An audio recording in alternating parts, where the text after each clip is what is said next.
There's a lot of development, there's a lot of opportunity in Ethiopia, a lot of investment opportunities. The problem is you can't come here broke. Can't come here broke and think it's gonna make a dream out of it in Ethiopia. You gotta come with something to offer. You gotta come with some money, or you gotta come with some real skills. Don't come here thinking that you were a cook at McDonald's back in America and you're gonna make it in Ethiopia. No, you gotta come with real skills that are needed here to help. Right now I'm out here with one of my great friends. I actually booked through his travel agency, and that's how I got here to Ethiopia. So, bro, introduce yourself. How you doing? Greetings, friends, family. My name is Amin. I'm here in Ethiopia. I've been here for a little over 2 years now. Living, enjoying the life, making money, doing some business, and just doing what we do. Can you talk a little bit more about your business? What kind of business you do? Well, I have two companies. Both companies are based in New York, actually. I have a business consultancy firm, and I have a travel agency. The business consultancy firm, we opened up an office here in Ethiopia to help foreign investors be able to invest in Ethiopia and enjoy the great life here. Okay. How's business here in Ethiopia for you? Be honest, bro. Keep it involved, man. Tell the people. People want to know, bro. That's an interesting question. I didn't see that one coming. But business in Ethiopia is different from anywhere else. I've done business, at least on 5 different continents so far. And Ethiopia, by far, is definitely one of the most difficult markets I've ever done business in. Okay. Ever in my life. So. And why is that? No offense to the people, but just to be honest, Ethiopians are sort of, very close-knit. They prefer to do business with themselves more than with anybody else. And they're always going to look to a family member or a close friend to do business with, especially what I'm doing as a consultant. They're not apt or often to listen to advice from a non-Ethiopian. They don't trust it easily. They think that it's always a scam or someone is trying to get them or, trick them out of something. But, for me personally, I believe in Africa. I believe in, the goal of, Pan-Africanism. And I believed in trying to help out and give, a better system or better advice as, to offer what we have. We've done this. We, went to school for this. We've studied and we put in the hard work to be able to know, what makes a business tick, what makes a business better. So for me, I sacrificed a lot here, to try to help out. And that's really what what my goal was here. Okay. Yeah, I got a little. It is a little difficult here to do a little business. It's difficult. It is a little difficult, man. I don't want to get too hard into it because I know I don't want nobody trying to come after us and shit. You know what I'm saying? So, how was you able to maneuver through that? Did you maneuver through it? Did you overcome that obstacle? We overcame. We lasted here 2 years. So we've been overcoming. Is it as profitable as I would have expected? Or was it as welcoming business-wise as I would have expected? Then no, I can't honestly say that. For me personally, as a consultant, because again, most of the consultancy that we've been doing has been with locals, some foreign companies, but mostly with locals. So there's a lot of hurdles that we're still trying to overcome. Okay. So as an African, actually, where are you from? What's your ethnicity, bro? We ain't even asked all that. Where you from? What's your ethnicity, bro? I'm from New York, but my father is Cuban and my mother's African American. Okay. So, in Cuban they call me Chapia, like a half breed. So I'm mixed, Yeah. Oh, the mixed joint. Yes, it sounds like similar kind of here. The Chapio, is that a slur? It's like a slang. It's sort of like a degrading term. Degrading? Yeah, it's not like a good term. It's Chapia, the half breed, Oh man, so which one do you fall more to, the Cuban or honestly more to African Americans, because I wasn't raised with my father's family, so my Spanish is not that good. Even my uncle gets on me about it, so I don't speak Spanish as good as I should. Yeah. My mom even tells me what's wrong with you? You spend all this time, you speak Spanish good. So I identify more personally with African Americans. Okay, well, how many languages you speak, bro? I speak about 5-6 languages though. So, and how many are you fluent in? So, I'm fluent in English, of course. I'm fluent in Arabic. I'm fluent in Spanish enough to get along, Turkish. Then from there, I speak a little bit of enough languages that if I'm in the country, I can survive. I speak enough Amharic to survive. I speak a little Oromo, Afan Oromo, some Somali. any country I've done business in, I'm able to, survive there if I have to, where I don't get treated just like a tourist. That's my biggest thing. Like when I'm in a country, I don't want the tourist treatment. Don't put me in the tourist treatment. That's my thing. And the little Swahili too. I mean, shout out to Kidogo Swahili. Oh, that boy go anywhere around the world. I'm a little jealous, man. I need to catch up with my Amharic a little bit. How good is your Amharic? I'm gonna get challenged. I can do all that. Okay. Look, yo, Ethiopian people, he over here learning this, y'all. Are you still learning it? Yeah, I'm still learning. The problem for me with Amharic is that, Amharic, it's a beautiful language. For me, it's a little difficult because of the writing system. It's similar to Arabic, so I can, get it. It's a Semitic language, one of the oldest languages. Let me shout out Amharic because people don't realize about Amharic. Amharic is one of the oldest languages on the earth, and it's the only language in Africa that has a written language system, so that has a written, that you can write it. No other African language has its own written symbols to write with, except for Amharic. So, it's a big shout out to Amharic. They're holding it down. And it's a Semitic language. So, like, Hebrew, Arabic, Amharic. Some people, there's a debate that they say that, all those other languages, including Arabic, people don't say it, but including Arabic is derived from Amharic. It's a debate about it, but... Yeah. So Amharic is a really important language. A lot of ancient scripts, religious scripts in, Christianity and even some in Judaism.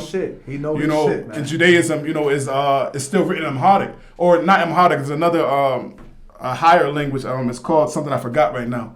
But somebody put in the comments. What's the name of that language what's the language? Because it's another language. It's higher than Amharic. I know. I forgot it right now. I forgot it too. I can't even. Yeah. So. Yo, but just so that they know you ain't lying, man. Spit some Arabic. Let them know that you really know what you saying and stuff, man. Tell them some Arabic. Just anything. It don't even matter. And I keep it out of here. I don't know what you want me to say. That boy really speak Arabic. When I found out you spoke Arabic, dog, I was looking at you like, what the? Like, yo, man, it's a lot, man. He got a lot of dimensions to himself, man. But back to some of the business aspects. For a foreigner coming here, are there business opportunities here for a foreigner? I mean, there's a lot. Ethiopia is it's an old country. That's an old system. It's not a new country realistically. But there's a lot of development happening now in Ethiopia, especially, some of the countrysides, Oromia, especially Tigray region. There's a lot of development. There's a lot of opportunity in Ethiopia, a lot of investment opportunities. The problem is you can't come here broke. Can't come here broke and think it's going to make a dream out of it in Ethiopia. You got to come with something to offer. You got to come with some money, or you got to come with some real skills. Don't come here thinking that you were a cook at McDonald's back in America and you're going to make it in Ethiopia. No, you got to come with real skills that are needed here to help out. Don't come here with your hands open. Come here with something to give. And then, besides that, you can make it happen. There's a lot of business opportunities here.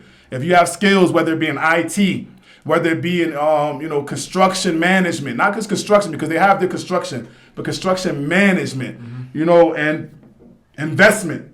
If you come with something that you can bring to the team, something you can bring to the country, the arms is open. Okay. The sky's the limit. Okay. Any other skills that you think somebody else would need to bring here to be able to thrive? And you know what I'm saying? I think, IT management skills, there's a lot of tech guys here and they're smart, very intelligent guys. But as far as reaching the next level of IT management, they need anything like, managerial skills for any type of company, IT, construction, investment, banking, any of these, top tier career level jobs, and you have something to offer and you're bringing something, then, you can get it in. You can get it in. Well, how is a foreigner able to invest here in Ethiopia? How can he do that? How can he? With dollars. With dollars. With dollars. Bring dollars. The bird not doing nothing? The bird, realistically, nobody wants it. You can't trade it anywhere on the market. So bird is not a tradable, commodity on the world market. So if you want to do anything in Ethiopia, make sure you bring dollars. If you bring dollars, the door is open, So investment here, just for a background, one of the opportunities that Ethiopia avails to people who want to invest is that if you come and you want to invest about $150,000, they'll give you an investment permit. They'll give you a lot of incentives.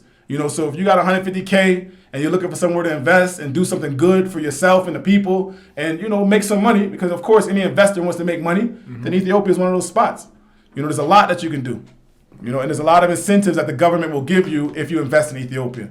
Anyone wants more information, you know, about that, then, you know, check in the link or whatever like that. We'll post something that you can get in contact with us, and we'll talk about it. Okay. Disclaimer, fellas. Yes, he said bring dollars here, but I want y'all to know, if you bring dollars here and you get caught with dollars like on you or something like that, they will take it, and they will take you to jail. Actually, let's talk about it. Did that ever happen to you? Did you ever have dollars and something bad happen? It wasn't dollars, but at one time here, because we didn't know, we were new here. I mean, one time during the crisis time when the Civil War was going on between, you know, whatever, me and a family member, we had like 150,000 birr. At the time, that was like $3,000. But there was a law that we didn't know about the law that you can only have 50,000 birr on you at a time. So like $1,000. And we, you know, we had more than that. And the police confiscated it from us and took us to jail. You know, we spent a day in jail, and then thankfully we were able to hire a lawyer and get out. So yeah, be careful with money in Ethiopia. That's another thing. That's a good point. In Ethiopia, money crimes are very dangerous. So when I'm talking about bring dollars, I'm talking about through the legit channels, through the bank. You know, that way the government will recognize your money and give you the incentives that come along with having the money. Okay.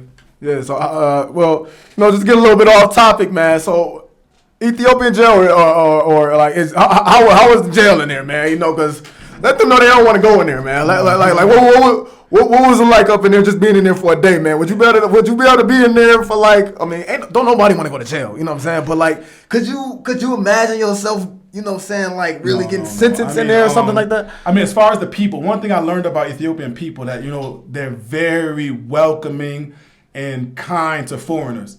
You know, coming from New York, of course, you know, we're thinking Rikers Island, you know, kind of, you know, that type of stuff. So me and my cousin, we came into the jail. We're nervous a little bit, like, you know, what's going to happen? Are they going to try? Is they going to try to take our money? What's going to happen? But the people were so welcoming, and it was shocking, you know. Being a Muslim, of course, you know, some of the guys that are in there, they were asking us to recite Quran with them. Like most of the night, we stood up, we were reciting Quran with the people, you know, and they were giving us their blankets to lay on, sleep here. But it's just the condition of the jail, you know, the filth, you know, the facilities for using the bathroom is what made it so hard to be in there. We couldn't sleep, you know, it was just really dirty. You know, there's no food. Like people have to bring you food. Or you eat shiro. Ain't no food. No, there's no food. People got to bring you food? People have to bring you food. So, and that was another thing that I loved about Ethiopia. That the people in the jail, they had less than us. Realistically, they had less than us. We're going to be doing time. And they bought food to feed us because we didn't know.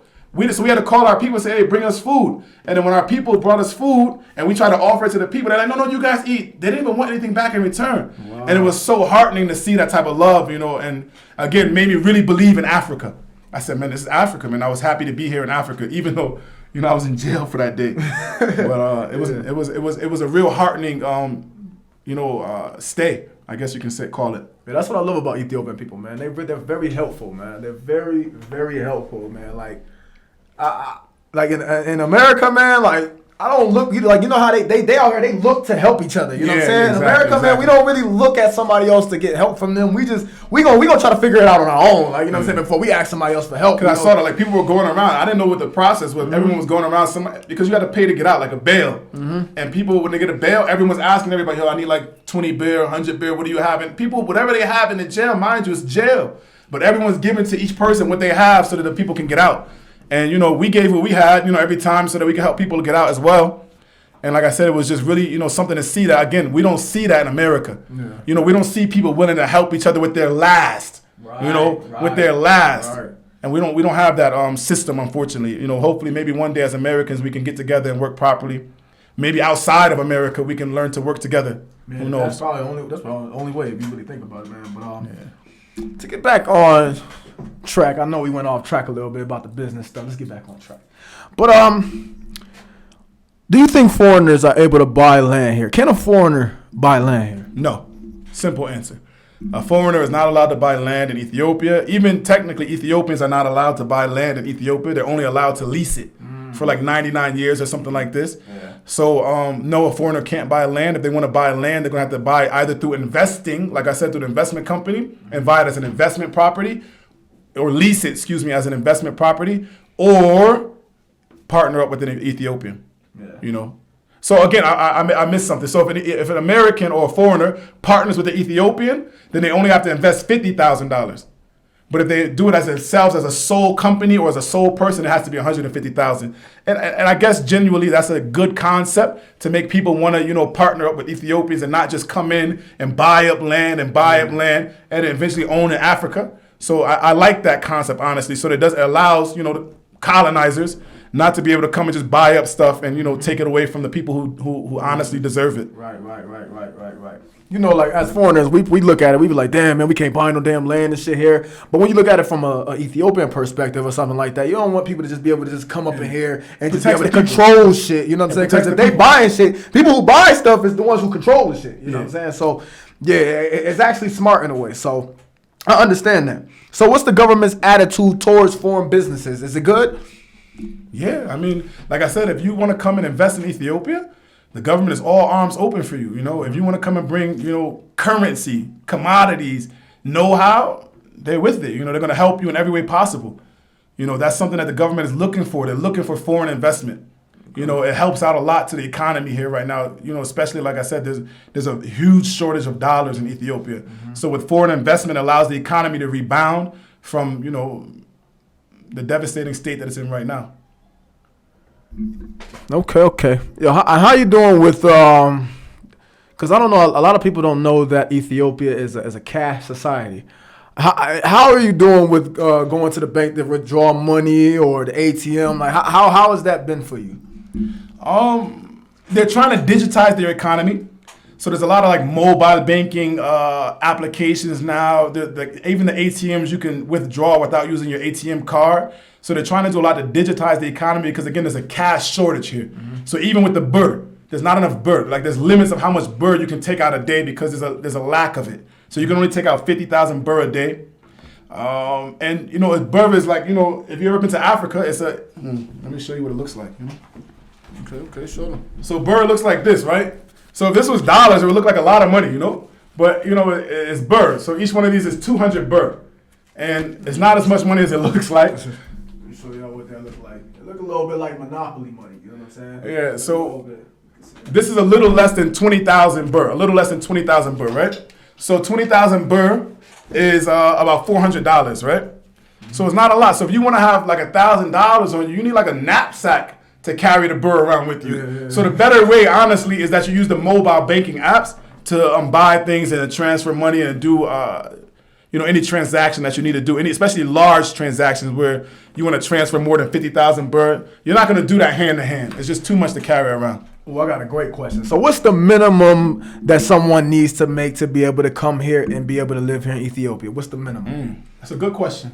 What would you say? It all depends on your lifestyle. Mm-hmm. It depends on your lifestyle and how you want to live. If you want to live like, okay, I'll give you an example. So one of my apartments, I have 3 apartments here, right? Mm-hmm. So one of my apartments, I pay 30,000 birr, which is equivalent to like $600, right? Mm-hmm. Another apartment, I pay 20,000, which is equivalent to about $400.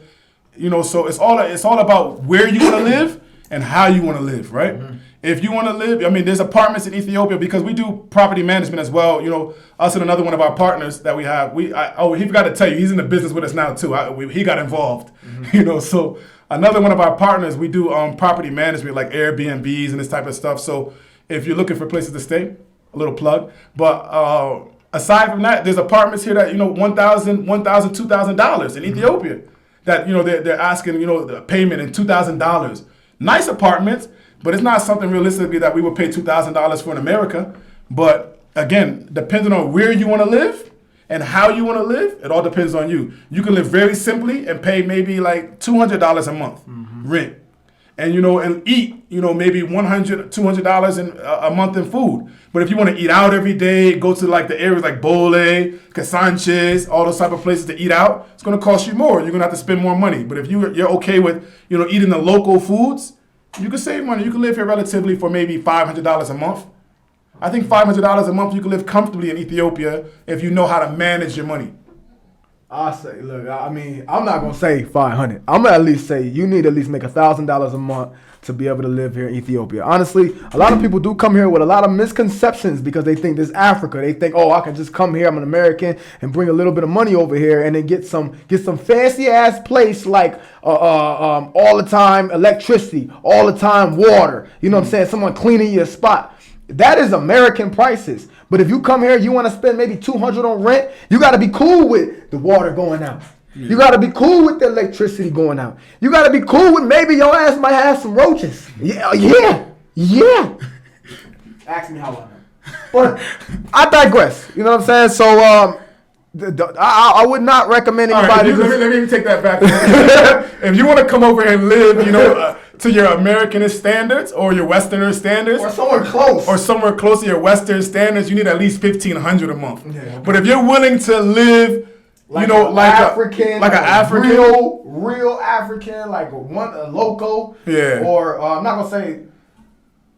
Not the poorest of the poor, but like a decent, like I said, like you want to live like a middle class local, middle class local, right, like a local, not a real. I mean, don't take me out of context. Yeah, middle class local maybe. So maybe 500-600. I think for a middle class. No, I don't know. I can't. I know what I pay a month. All I can say is what I pay because I know the comfort that I expect to live in. Yeah, because I know you're not coming over here just to come over here and just get a house. You're gonna want to date. You're gonna maybe want to go out to eat. You're gonna want to do some other things. It's because. Yeah, let's talk about that. Is it a lot of things to do here in Addis Ababa, Ethiopia? Like, is there a lot of things to do? Keep it a ball, man. Let the people. I mean, coming from like the West and coming from more modernized countries, no, there's not a lot to do here. Okay. You have to be comfortable with being in your own skin here. Mm-hmm. Either with your family or whatever it may be. There's not a lot to do. There's a lack of quality amusement or enjoyment here. Mm-hmm. Per se. They have some nice places. Again, we have a travel agency, so we'll plug that in again. Mm-hmm. Come, matter of fact, let her know if you go if you plug in the code 100KZ, you give you a discount. Check it out, right?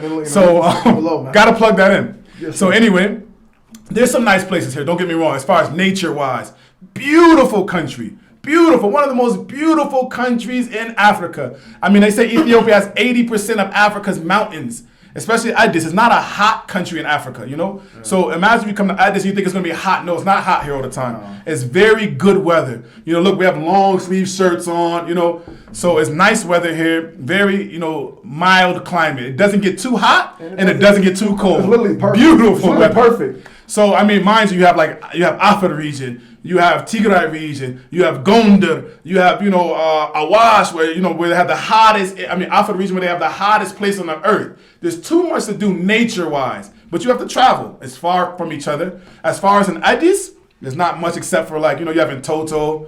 Mm-hmm. They're doing a lot more now. The current government is trying to do a lot now, like Unity Park, Friendship Park. Yeah. These different places where you can go and it's nice and enjoyment. They're beautiful if you see it, like Western quality, really nice. They did a great job on them, but there's not a lot of them. They're far and in between, and you just go to the same ones for the most part. Yeah. So, what's your thoughts on the quality of life here in Ethiopia?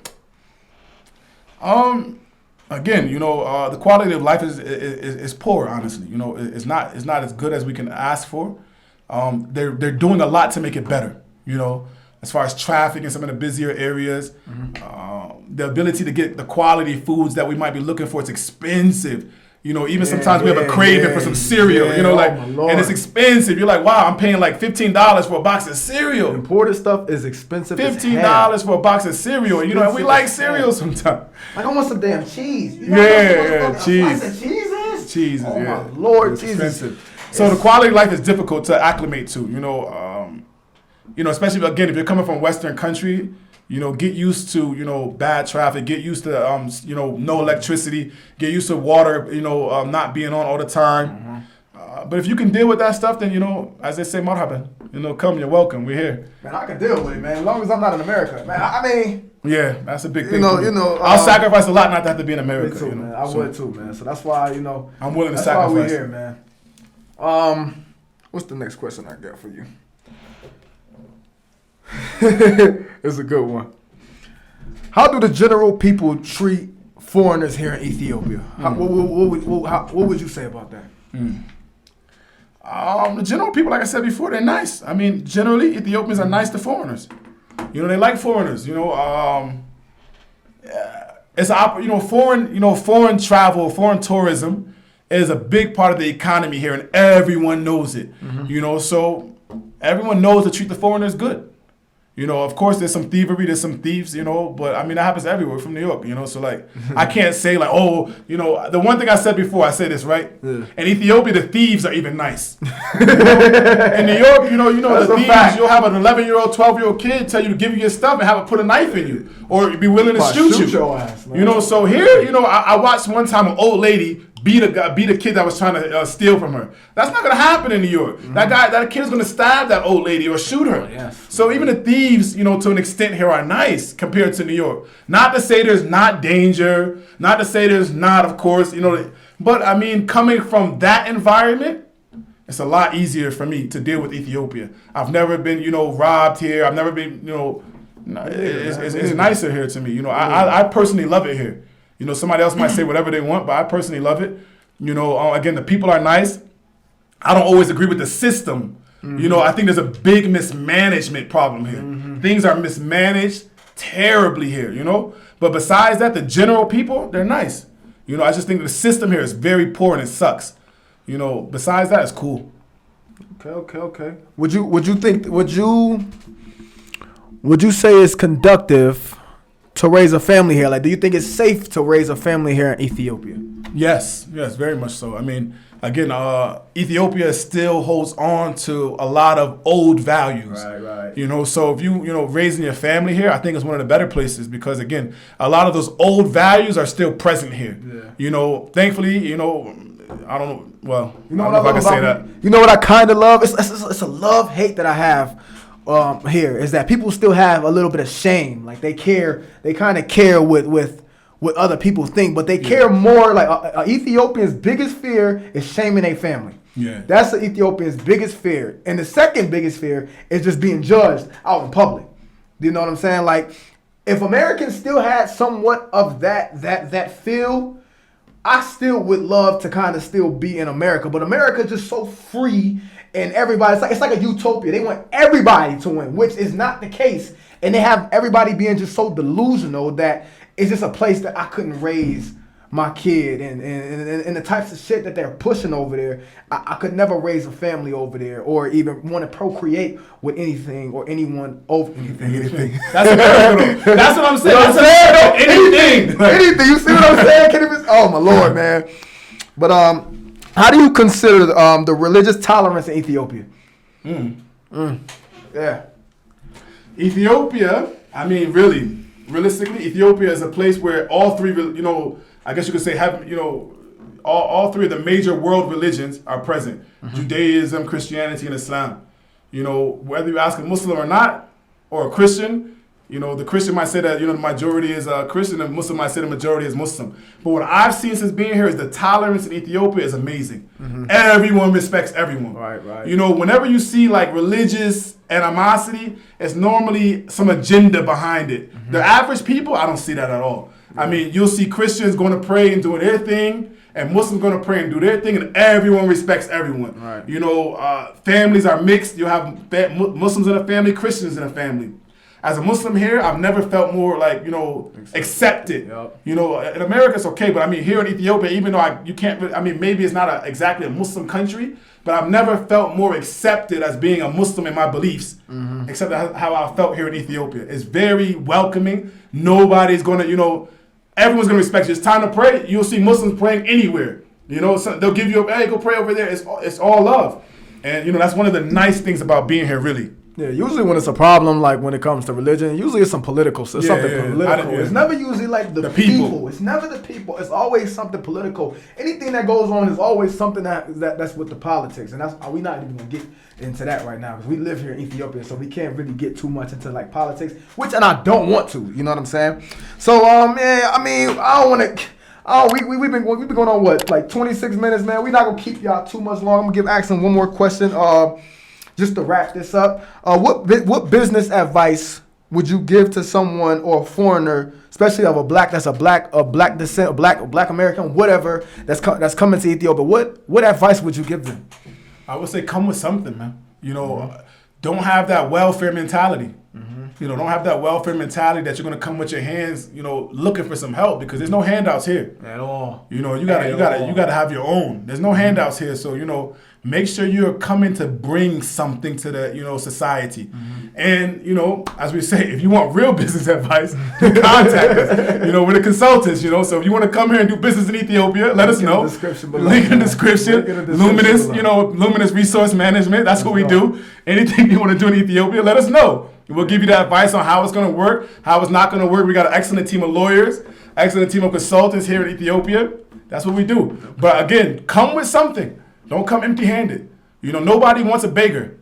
Nobody. You know, all right, so we back, man. The video cut out, man, because it was on the max time. But what you I was just saying, nobody wants a beggar. So if you want to come with respect. You know, respect the society. Ethiopia is big on respect. Don't come here trying. Very prideful people. Yeah, don't come here trying to disrespect the people. You know, and if you do, don't act like you know me. We're gonna disown you. I don't know him. I don't know her. Don't come trying to disrespect the people. Come to offer something. You know, again, don't come with your hands out trying to take. You know, we don't want that the colonialist, you know, idea that you want to just take from the people. No, come to bring something, to offer something, to give back to Africa. Yeah. You know, to make it better. You know, that's my only advice. You know, don't come thinking that you're just going to rob the country, pillage, you know, whatever. Come respect the people, man. The people are beautiful people, very welcoming, very, like you said, prideful, very culturally, you know, I don't know, you know, they love their culture. Yeah. So respect their culture, respect the people. You're in their country. You know, come with respect, come with honor, you know, behave properly. And, you know, again, marhaban, you're welcome, you know. Okay. That's all I can say. Yeah, man. I mean, I guess you said everything that needed to be said, man. Yo, so I hope y'all enjoyed this little interview here, man. I hope we answered a bunch of questions. I would love if y'all subscribe to the YouTube channel, man. Make sure y'all put a thumbs up. We need them thumbs up to push the channel so other people can see this stuff, man. We both love Ethiopia. We ain't going nowhere no time soon, man. And y'all gonna see more content coming soon because I got a lot more to show y'all. So, thanks for watching, y'all, and tune in to next time.